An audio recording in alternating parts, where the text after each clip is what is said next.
Hi, folks. I'm sorry I can't be with you in person. I am Secretary of State Sarah Copeland Hanzas, and I am standing here along the Winooski River just behind my office on State Street.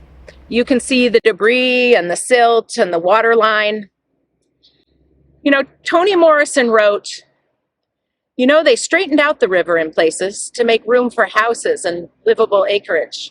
Occasionally, the river floods these places. Floods is the word they use. But in fact, it's not flooding. It's remembering where it used to be. Well, we have a lot of work to do to clean up from the latest remembering. It's been a dark, difficult, and frightening summer for so many of our neighbors in Vermont. But we have some deeper reckoning we need to do about our role in fueling these climate disasters. If there's anything this summer has driven home to me, it's that climate change is not a theoretical future that we can ignore out of concern for the cost of renewable energy or the challenge of resilience measures or the inconvenience of adaptation. Every single day this summer, I looked face to face at the devastating loss, the incredible cost of Kelly's lost home, the overwhelming challenge of Mary Kay's lost business. The word inconvenience is too trivial to describe the heart-wrenching sight of downtown Barrie or Ludlow or Johnson or Montpelier. Every couch and bed and dresser, every store fixture, and every bit of inventory out of so many homes and businesses. The time to act on climate is now. Since I can't be with you in the room, it's difficult to know for sure, but I imagine many of you are my friends and allies who are not at all surprised to hear me say the words climate action now. I've been with you, working alongside you on all these efforts for so many years. The Secretary of State's office is not necessarily what you think of when you think of a statewide climate hub. And some of you even suggested that I shouldn't run for the position for the loss of my voice in the Climate Solutions Caucus. If you were one of the folks who thought that, I hope to prove you wrong, because what I said to my climate allies a year ago is that I happen to think Vermont needs to elect more leaders who wake up every day thinking about climate change. We don't have time to sit around and wait for other leadership, to wait for the head of another agency to do their part. And you know what? Free, fair, and safe elections are the best way for Vermonters to demand that our leaders act on climate. Young people get it.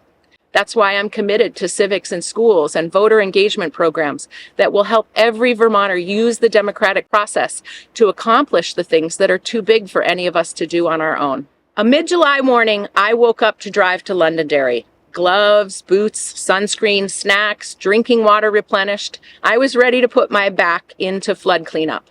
I was in the car picking silt from under my fingernails from a day shoveling mud at Dante's Market in Barrie and thinking about the tremendous losses that I had seen.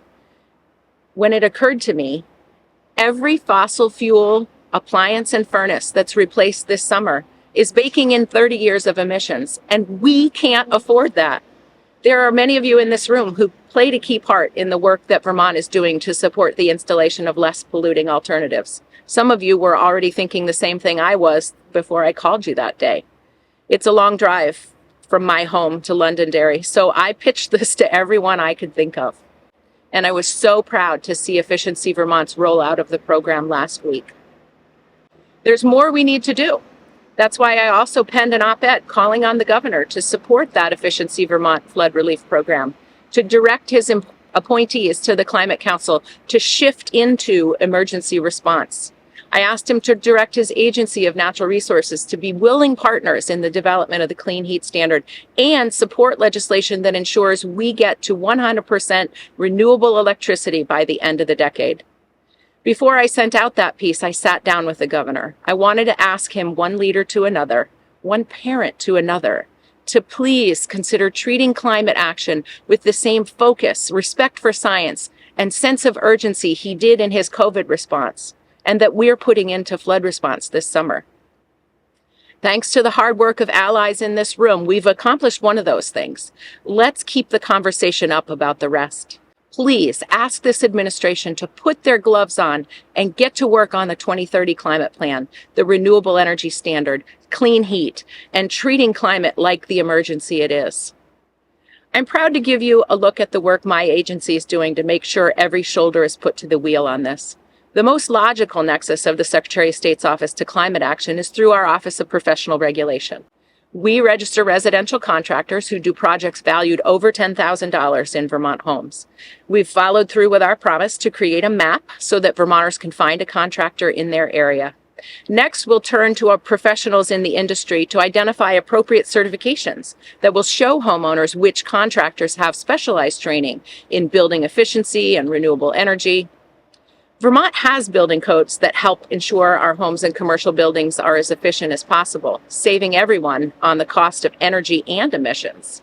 Up until now, those codes are voluntary, which leaves many Vermonters with homes that leak heat in the winter and are increasingly difficult to keep comfortable in the extreme summer heat. The Secretary of State's Office is the state agency sponsor of the Department of Energy grant for resilient and efficient building codes. And we're actively participating in the Act 47 Study Committee, which is looking at building code structure in Vermont. We need to empower Vermonters to build more efficient and greener homes and businesses. In an altered climate, weather events are going to be more extreme. The rivers will remember again. And the costs and the challenges and the inconvenience of inaction are mounting. I'm happy to be with you today to pledge my commitment to doing everything in my power to mitigate future suffering by ending our reliance on fossil fuels.